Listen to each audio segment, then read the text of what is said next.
Amy Winehouse, The Final Days of a Broken Soul, with Back to Black, 2006. She didn't just top charts, she rewired pop with a voice that felt carved from smoke and heartbreak. Within 2 years, she had 6 Grammys to her name, the kind of meteoric triumph most singers only dream about. But on the 23rd of July 2011, the music stopped. The 27-year-old was found at her Camden home, and the coroner later ruled the death a misadventure, the unintended result of acute alcohol poisoning. It wasn't a myth, a rumor, or a tabloid flourish. It was a verdict, clinical, final, devastating. Headlines rushed to file her away with the so-called 27 Club, the chilling roll call of brilliant artists gone too soon. Yet the real story behind Amy's last weeks is more than a tragic label. It's a tangle of pressure, relapse, love, and the unbearable weight of being watched.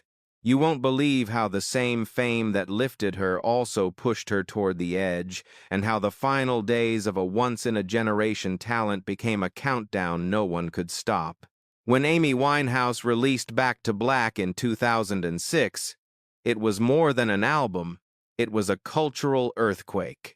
With raw lyrics pulled straight from heartbreak and addiction, she turned personal pain into timeless art. The record sold over 16 million copies worldwide and earned critical acclaim for reviving soul with a modern, biting edge. By the time she stepped onto the Grammy stage in 2008, collecting 5 awards in a single night, Amy had become a global icon celebrated not only for her voice, but also for her rebellious style, her beehive hair, and her refusal to conform. Yet the brilliance of her music carried shadows.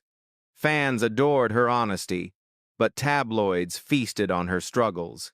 Every stumble outside a London pub, every trembling performance, every crack in her personal life became a headline. The world watched as the young woman who sang of resilience and heartbreak seemed to live those very tragedies in real time. Behind the sold-out tours and platinum records was a fragile soul, weighed down by toxic love, substance abuse, and relentless media pressure. She wasn't just another rising star, she was a case study in how fame can magnify pain. And as her demons tightened their grip, the question grew unbearable. Would Amy's story end in redemption or in silence? So, what truly happened in the final chapter of her life? Amy Jade Winehouse was not simply a singer, she was a phenomenon. Born in North London in 1983, she showed an early gift for music, sketching jazz melodies on her guitar before most teenagers had even left childhood. By 20, she had already signed her first record deal, and her debut album, Frank, 2003, earned critical praise.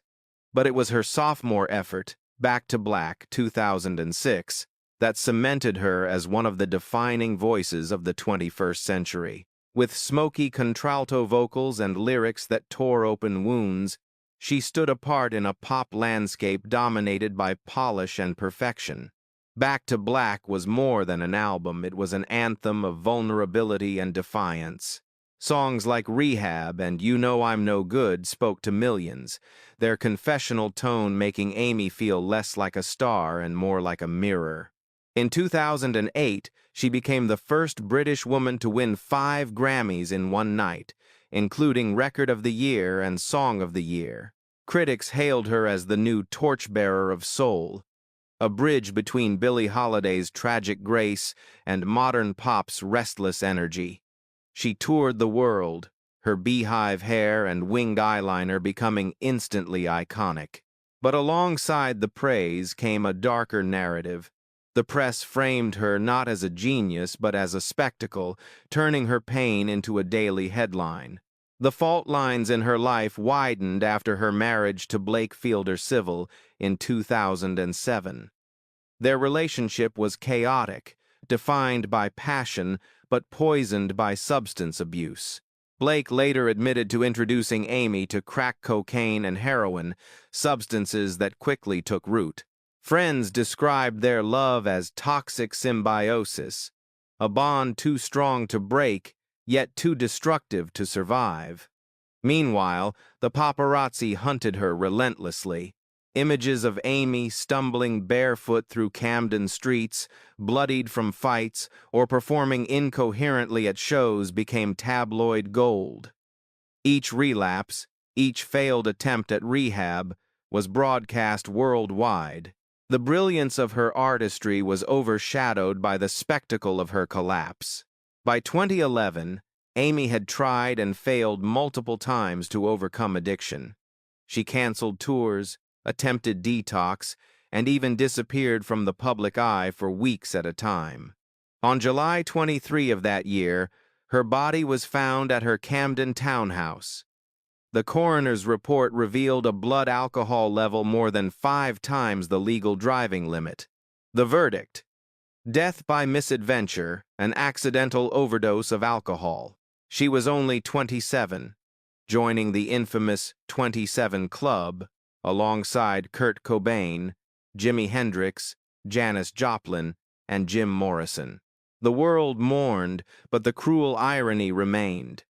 Her greatest album, Back to Black, was itself a prophecy of the darkness she could never escape. At the time of her death, Amy Winehouse's estate was valued at roughly £4.6 million, though estimates of the long-term value of her music rights soar into tens of millions of dollars. Posthumous releases, including the album Lioness, Hidden Treasures, continued to sell, ensuring her voice lived on even as her body was gone. Today, her name endures not just in record sales, but in tributes, documentaries, and a biopic. Fans gather in Camden each year to lay flowers at her memorial, proof that her art touched something eternal. Her wealth, though substantial, feels almost irrelevant compared to the cultural mark she left. Fame gave her riches, but shadows claimed her peace. On stage, Amy Winehouse was immortal, a voice that carried decades of jazz, soul, and pain in every note. Yet offstage, she was fragile, struggling against demons that fame only magnified. The contrast is almost unbearable.